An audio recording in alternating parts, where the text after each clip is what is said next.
ഹരി ഓം. ദശകം 49, ശ്ലോകം 9. സമം തതോ ഗോപകുമാരകൈസ്ത്വം സമന്തതോ യത്ര വനാന്തമാഗാഃ തതസ്തതസ്താം കുടിലാമപശ്യഃ കളിന്ദജാം രാഘവതീമിവൈകാം. പദച്ഛേദം. സമം തതഃ സമന്തതോ ഗോപകുമാരകൈഃ ത്വം ഗോപകുമാരകൈസ്ത്വം സമം തതോ ഗോപകുമാരകൈസ്ത്വം സമന്തതഃ സമന്തതോ യത്ര വന അന്തം ആഗാഃ വനാന്തമാഗാഃ സമന്തതോ യത്ര വനാന്തമാഗാഃ വന അന്തം ആഗാഃ വനാന്തമാഗാഃ. തതഃ പ്ലസ് തതഃ പ്ലസ് താം തതസ്തതസ്താം തതഃ പ്ലസ് തതഃ തതസ്തതഃ പ്ലസ് താം തതസ്തതസ്താം കുടിലാം അപശ്യഃ അപശ്യഃ കുടിലാം അപശ്യഃ കുടിലാമപശ്യഃ തതസ്തതസ്താം കുടിലാമപശ്യഃ തതസ്തതസ്താം കുടിലാമപശ്യഃ കുടിലാം അപശ്യഃ കുടിലാമപശ്യഃ.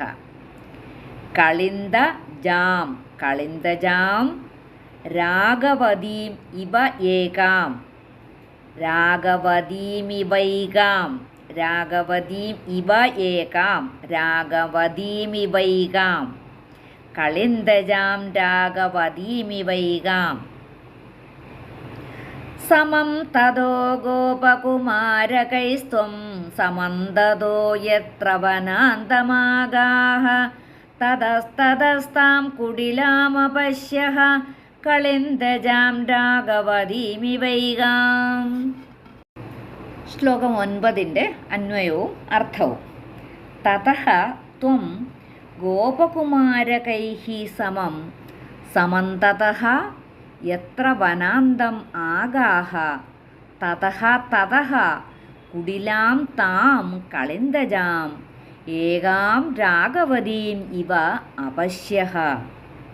തതഃ ത്വം പിന്നെ അവിടുന്ന് ഗോപകുമാരകൈഃ സമം ഗോപകുമാരന്മാരോട് ചേർന്ന് അല്ലെങ്കിൽ ഇടയക്കുട്ടികളോടൊത്ത് സമന്തതഃ യത്ര വനാന്തമാഗാഃ സമന്തതഃ നാലുപാടുമായി എത്ര വനാന്തമാഗാഃ എവിടെയൊക്കെ കാട്ടുപ്രദേശങ്ങളിൽ ചുറ്റി നടന്നുവോ സമന്തതഃ എത്ര വനാന്തമാഗാഃ നാലുപാടുമായിട്ട് എവിടെയൊക്കെ ആ കാട്ടുപ്രദേശങ്ങളിൽ ചുറ്റി നടന്നുവോ തതഃ തതഃ കുടിലാം താം കളിന്ദജാം തതഃ തതഃ അവിടെയൊക്കെ തന്നെ വളഞ്ഞു പുളഞ്ഞൊഴുകുന്ന ആ കളിന്ദ കന്യകയെ കാളിന്ദി നദിയെ ഏകാം രാഘവതീം ഇവ അപശ്യഃ ഏകാം രാഘവതീം ഇവ അപശ്യഃ ഒരു അനുരാഗവതിയെ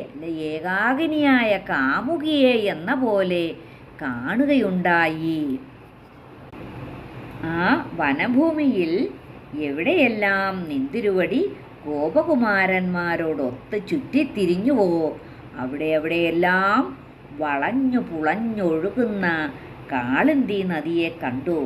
കാമുകനെ ഏകാന്തത്തിൽ കാണുവാൻ കാത്തു നിൽക്കുന്ന ഒരു കാമിനിയെപ്പോലെ അങ്ങയോട് അനുരാഗവതിയായി അവൾ കാണപ്പെട്ടുവല്ലോ എന്നാണ് ഭട്ടതിരിപ്പാട് പറയുന്നത്.